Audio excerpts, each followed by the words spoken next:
আপনার সবাই আমি ওয়েলকাম জানাইলাম ইসলামিক লাইফস্টাইল অনুষ্ঠানে। আজকে আমরা অ্যাজ ইউজুয়াল আমরা লগে একজন গেস্ট আছেন ডক্টর আব্দুল সালাম আজাদি। আপনারা সবাই জানেন যে he is a scholar, known scholar, আলহামদুলিল্লাহ। লাস্ট প্রায় over 18 years he's been serving the community and at the same time একজন মোটিভেটেড স্পিকার্স, সবরে মোটিভেট করেন। নবীজির জীবন লইয়া অনেক গবেষণা করছেন, অনেক বই লেখছেন, অন্যান্য বিষয় নিয়ে বই লেখছেন। একজন শিক্ষক, অনলাইনেও শিক্ষা দেন, মাদ্রাসারও শিক্ষা দিছেন এবং কন্টিনিউ দেওয়া যায়। আজকে তানরে আমরা ইনভাইট করছি আমরা লগে to come to the studio and আজকে আমরা তওবা নিয়ে আলাপ করতাম চাই। আজকের আলোচনার বিষয়টা হইল তওবা। So let's go and find out. আসসালামু আলাইকুম। ওয়া আলাইকুম আসসালাম ওয়া রাহমাতুল্লাহ। তওবা আসলে জিনিসটা কি একটু বুঝান। ফিরে আসা, সিম্পল ইজ দ্যাট। সেটা হলো যে মানুষ কখনো কখনো ডিসঅবিডিয়েন্ট হয়ে যায়, সে কোনো সময় ভুল হয়ে পথে চলে যায়। আল্লাহ তাআলা যে রেখা সরল পথ, সেখান থেকে সে ডিরেল হয়ে যায়। তো তখন সে কি করবে? আল্লাহ তাআলা বলেছেন তুমি শুধু একটু ফিরে আসো।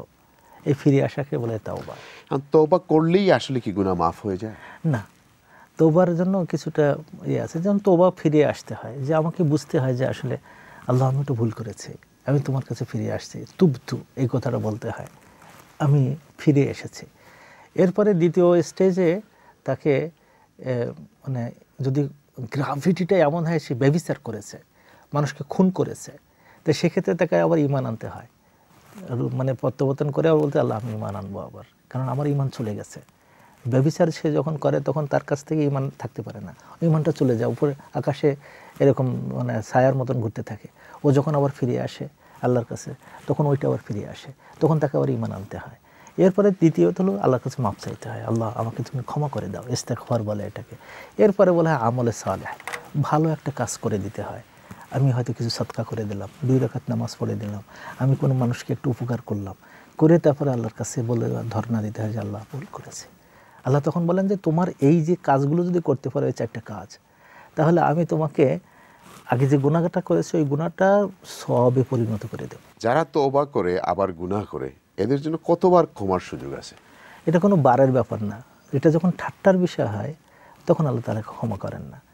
যদি এরকম হয় যে আমি একটা ভুল কাজ করেছি, এবং ভুল তো মানুষ ইচ্ছা করে করে না, হয়তো মানে কোনো একটা প্রসঙ্গে করেছে, চাপে করেছে, টেম্পটেশনে করেছে, এরপরে সে যদি আবারও এরকম সমস্যায় পড়ে তখন আল্লাহ তাকে আবারও ক্ষমা করে দেয়। কিন্তু সে যদি এইটাকে খেলা বা ঠাট্টা মনে করে যে আমি তো মাপ চাইলাম আল্লাহ ক্ষমা করে দিলেন, এরকম না। তওবাটা আল্লাহ কিভাবে করার জন্য বলেছেন, আমাদেরকে কিভাবে আদেশ দিয়েছেন করার জন্য? সূরা আল ফুরকানে যারা জান্নাতের একেবারে উপরে যাবে তাদের সম্পর্কে আল্লাহ তাআলা তাদের তওবার ধরন বলেছেন। প্রথম হলেন যে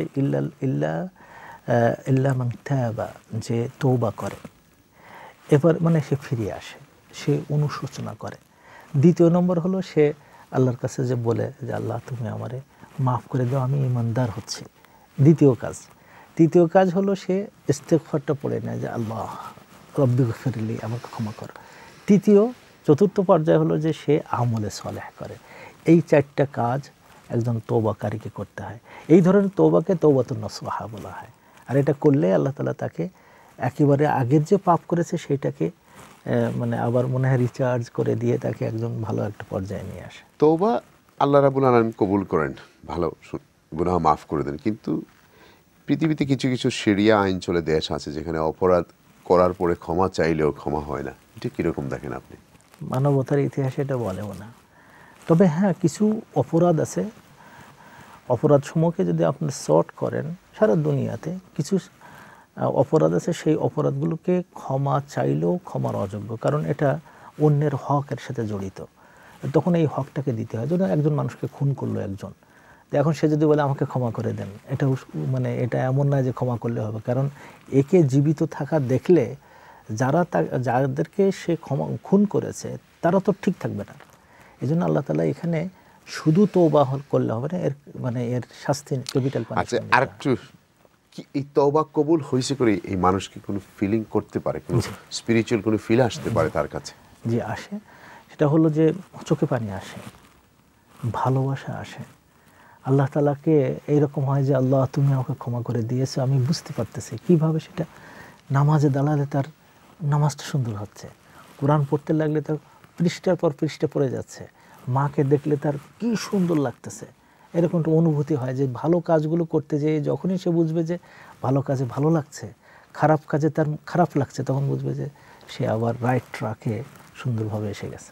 একটু সামান্য একটু ডেপথে যেতে যাচ্ছি, সারা জীবন সে কোনো ইবাদতই করলো না, আল্লাহর আদেশ কিছুই মানলো না, মাঝে মধ্যে শুক্রবারে নামাজে গেছে, মরার আগে 1 সপ্তাহ আগে 3 দিন আগে বড় বড় ইমাম নিয়ে তওবা করতেছে। কিভাবে কি হচ্ছে আমি একটু, এর দুটো অবস্থা আছে। একটা হলো যে সে, এটা আমাদের খুব চলে, এই জন্য প্রশ্নটা করছি। একটা হলো যে সে আসলেই বুঝতে পারছে, আসলেই বুঝতে পারছে শেষ জীবনে এসে সে আসলে বুঝতে পারছে যে সে খুব খারাপ পথে ছিল, বাদ পথে ছিল, এখন সে তওবার পথে চলে আসতেছে, তখন আল্লাহ তাআলা তার তওবাকে গ্রহণ করেন। আর যদি এটাকে মনে করা হয় যে না আমি ঠাট্টাই করে যাচ্ছি আল্লাহর সাথে, খারাপ কাজ করেছিলাম এখনও সে খারাপ মানসিকতা আছে, তখন যে এখানে আল্লাহ তাআলা তাকে ক্ষমা করেন না, আল্লাহ যদি ঠাট্টা করেন। আর একটা জায়গায় ক্ষমা করেন না, দুটো জায়গায়, তার মধ্যে একটা হলো গরগরা আসা। গরগরা মানে হলো মানে শেষ মুহূর্তটা চলে আসা, যখন নফস বা রুহটা বেরিয়ে আসতেছে মানুষের কাছ থেকে, ওই সময় একটা শব্দ ওঠে গলায় যেটা গরগর করতে থাকে, এই সময় কোনো তওবা কবুল হয় না। আর একটা হলো যদি তওবা করতে করতে এত দেরি করে ফেললাম যে মানে কিয়ামত আসতেছে, ওই সময় কারোর কবুল হবে না।